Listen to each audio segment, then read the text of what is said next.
ഓം ശ്രീ ഗുരുഭ്യോ നമ. ഓം ശ്രീ കൃഷ്ണായ നമ. നമ്മൾ ചില സമയത്ത് നമുക്ക് ഒരുപാട് ഇഷ്ടമുള്ള ചില ആളുകളുണ്ടാവും, അല്ലെങ്കിൽ ചില കാര്യങ്ങളുണ്ടാവും, ചില സിറ്റുവേഷൻസ് ഉണ്ടാവും.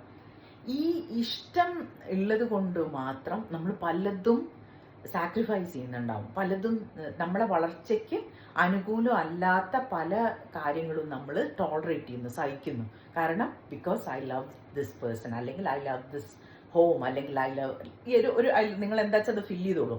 അപ്പൊ ഈ സ്നേഹിക്കുന്നു എന്നുള്ള മാത്രം കാരണം കൊണ്ട് പലതും നമ്മൾ നമ്മുടെ വളർച്ചയെ തളർത്തുന്ന പലതും നമ്മൾ സഹിക്കുന്നുണ്ട്. അപ്പൊ ഇത് ഇങ്ങനെ അല്ലാതെ വേറൊരു വഴിയുണ്ട്. ദർ ഈസ് അനദർ വേ.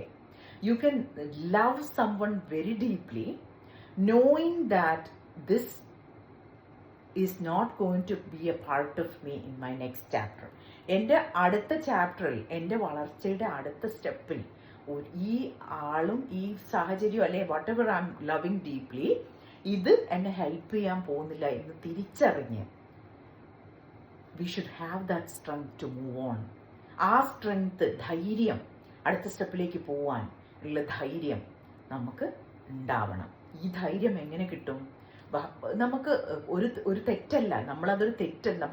പുതിയ സ്റ്റെപ്പിലേക്ക് പോവാന്നുള്ളത്, അല്ലെങ്കിൽ നമ്മളെ വളർച്ചയ്ക്ക് അനുകൂലം അല്ലാത്ത സാഹചര്യങ്ങളിൽ ഒരു മാറ്റം വരുത്തുക എന്നുള്ളത് ഒരു തെറ്റല്ല എന്നുള്ളത് തിരിച്ചറിഞ്ഞുകൊണ്ടേയിരിക്കുക. നമ്മൾ മനസ്സിനെ പറഞ്ഞ് പഠിപ്പിക്കാം.